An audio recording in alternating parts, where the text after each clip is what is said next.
This week in the Missouri Senate, we review more of the legislation moving through the process. And I ask that you recognize the senator from the 20th. Tuesday afternoon and evening were dedicated to House Bills 594 and 508.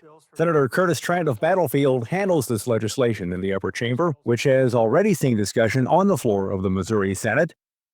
So I think there's still probably more discussions to be had. So with your indulgence, I can't remember if you had the floor or if you had an amendment out or just what was the name. You may have just had the floor. I think I just had the floor. If you would like to yield the floor, I will put out a substitute as sort of a baseline, and then we can continue the negotiations from there.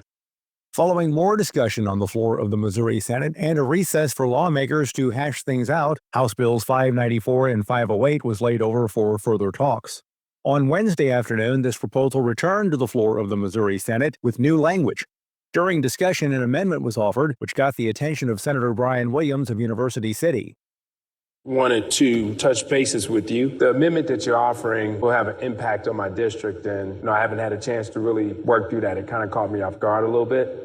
So I was hoping that you would consider pulling back that amendment and giving us an opportunity to talk about that. The amendment, sponsored by Senator Mike Moon of Ash Grove, is defeated. House Bills 594 and 508 now goes to a Missouri Senate committee before the final Senate vote. It would then return to the Missouri House of Representatives either for final passage or to a Missouri Senate House Conference Committee before final consideration. Senator from Jefferson, Senate Bill 223. Among the items discussed on Monday is Senate Bill 223. Senator Mary Elizabeth Coleman of R-Arnold is the sponsor. She says her proposal seeks to establish provisions relating to student surveys. Okay, this bill is trying to create an opportunity for people to follow existing law. Senate Bill 223 says a school would have to notify parents at least 24 hours before giving students certain types of surveys. During discussion on the floor of the Missouri Senate, Senator Maggie Nurrenbern of Kansas City told the sponsor she worries about unintended consequences. But as I shared with you, I don't want to do anything that's going to bring additional or any fear that teachers or sponsors may have of additional students.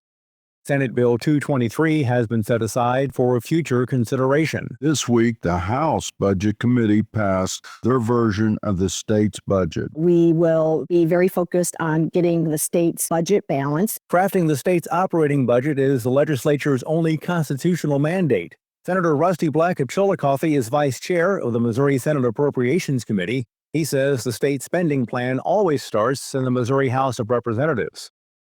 Once they are third read and sent over to the Senate, the Appropriations Committee will begin our process of markup and craft our version of the state's budget. For some Missouri senators, ensuring votes cast in this past November's election stay in place remains a priority.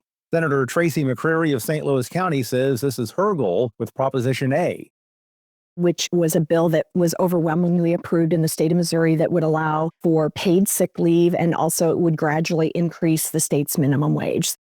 The Missouri Senate could discuss the fiscal year 2026 state operating budget as soon as April 22nd. By law, the budget has to be delivered to the executive branch no later than 6 p.m. on Friday, May 9th. Body, I move that the Senate stand adjourned. Session is now two-thirds complete. Lawmakers will return to Jefferson City on Monday. Those in favor? And remember, you can follow these and other issues facing the Missouri Senate by visiting our website, senate.mo.gov. Monday. Reporting from the state capitol, I'm Dean Morgan.